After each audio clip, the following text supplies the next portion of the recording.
So the question I put to you today is an apostle to the whole body of Messiah? The answer is no.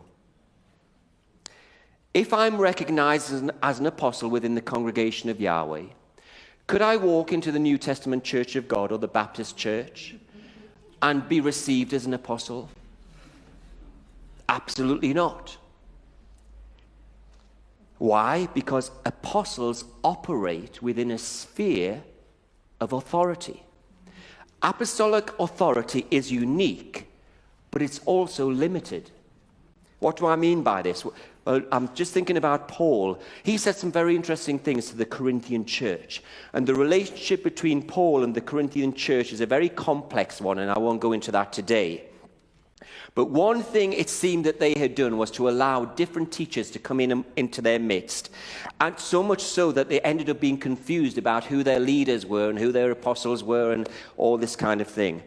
And the Apostle Paul, in his first letter, which wasn't actually his first letter, it's the first letter we've got, he says this: "If I am not an apostle to others, yet doubtless I am to you.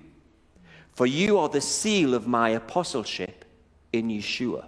He's speaking directly to the Corinthian church here. If I'm not an apostle to others, I am to you. But then he goes on and he opens this up a bit. He says, "We, however," this is in the second letter that we've got, which wasn't actually the second letter, but you need to read the book of Corinthians to read. There was 4 letters written to the Corinthians. We've only got record of 2. "We, however, will not boast beyond proper limits, but will confine our boasting to the sphere of service Yahweh himself has assigned to us, a sphere that also includes you. We are not going too far in our boasting, as would be the case if we had not come to you. For we did get as far as you with the gospel of Messiah. Neither do we go beyond our limits by boasting of work done by others. Our hope is that as your faith continues to grow, our sphere of activity among you will greatly expand, so that we can preach the gospel in the regions beyond you. For we do not want to boast about work already done in someone else's territory." So Paul understood some very fundamental principles about apostolic authority. He understood the fact that, yes, it was a unique authority with a specific look about it, but he also alluded to the fact that it had its limitations in terms of spheres, or in other words, it had its boundaries. The first time I ever went on a plane was when I was about 34 years old. Quite old, I know, in this day and age to be going on a plane for the first time. And I went to Malawi in the year 2000 with my dear brother Alcott. And I think you know the story that when I was there, we were sitting in a fast food type restaurant, and I heard Yahweh speak to me, asking me to lay down my life and to give my life to that country. And I have tried to do that ever since I heard that call. On acceptance of that call, I believe Yahweh gave me authority and an accompanying anointing to operate in the country and to exercise some form of authority in the church. Today, even with a fallout in recent years, the churches which remain still see me as someone they turn to for advice and direction.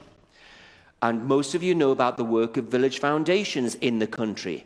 I seem to be able to have access and some measure of influence in governmental health circles. But I accept this because it's Yahweh who has given me to that country, and he has released in me a measure of authority within that country. As part of the same international visit, Alcott came home and I flew on to Kenya for 2 weeks. What happened in Malawi did not follow suit in Kenya. Yahweh certainly didn't speak to me in the same way when I was in Malawi. He didn't require the same of me where Kenya was concerned. Even though they loved and respect me, and hopefully still do, Kenya is outside of my sphere of authority. Not of operation, but of authority. There is a big difference. I can go to Kenya as a teacher and teach and be received as a teacher, but I can't go as an apostle because it's outside of my authority, my sphere. It's a shame Gemrose isn't here today, but hopefully she's tuning in through the live stream. A number of years ago, you know that Gemrose received a similar commission to Rwanda, and Yahweh requires her to live in that land for the moment. Gemrose was apostolos. Do you know that? She was apostolos. She was sent by the Father with the blessing of the leadership in this church. I've been to Rwanda a few times, I think about 3 times. When I go to Rwanda, I submit myself to the anointing and the authority of Gemrose, who has been sent, who is apostolos to that country. And she, with that, has been given a measure of oversight, authority, and freedom by Yahweh in that country. And even though I too might be apostolic, I cannot and I will not usurp her authority unless she gives it to me.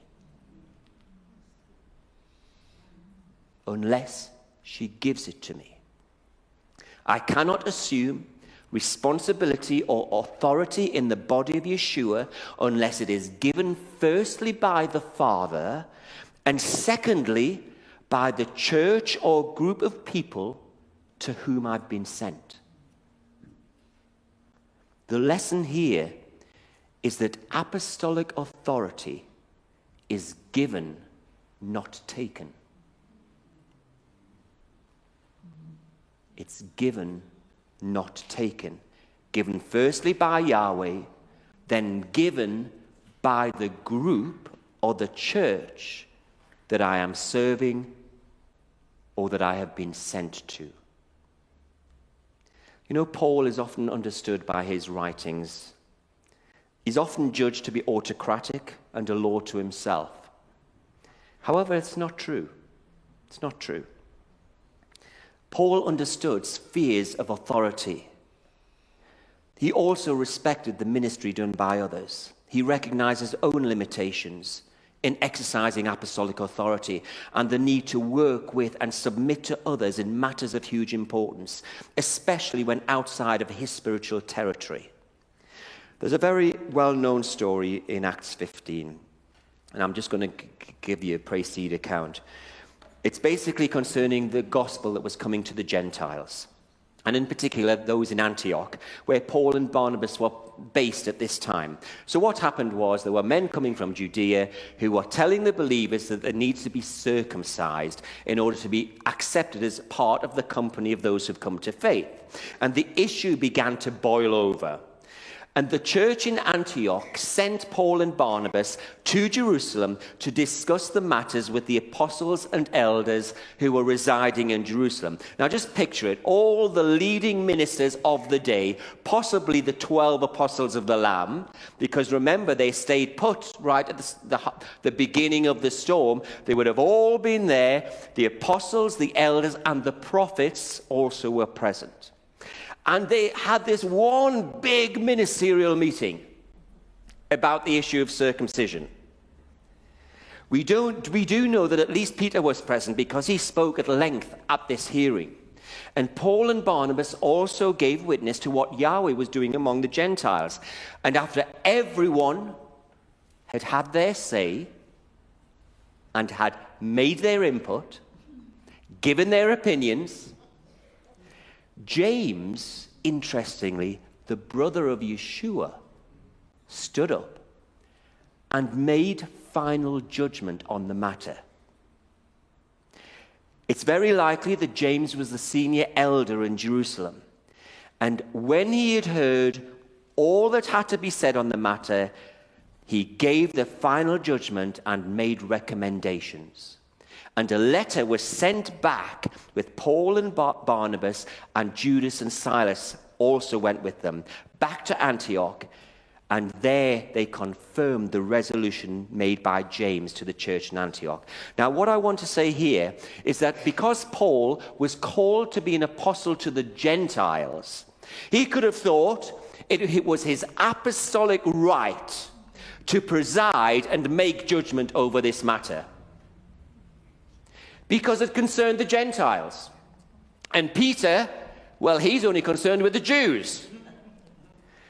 But Paul recognized that this was a much wider concern than a Gentile issue, and one which would impact the whole church, Jew and Gentile alike, going forward. So what did he do? He first of all submitted to the request of the church to go to Jerusalem. It was the church that sent him. He had his say. He discussed the matter with the apostles and elders. Then he submitted to the judgment made by James. We don't really know what Paul's personal opinion was. He might have kicked against James's judgment.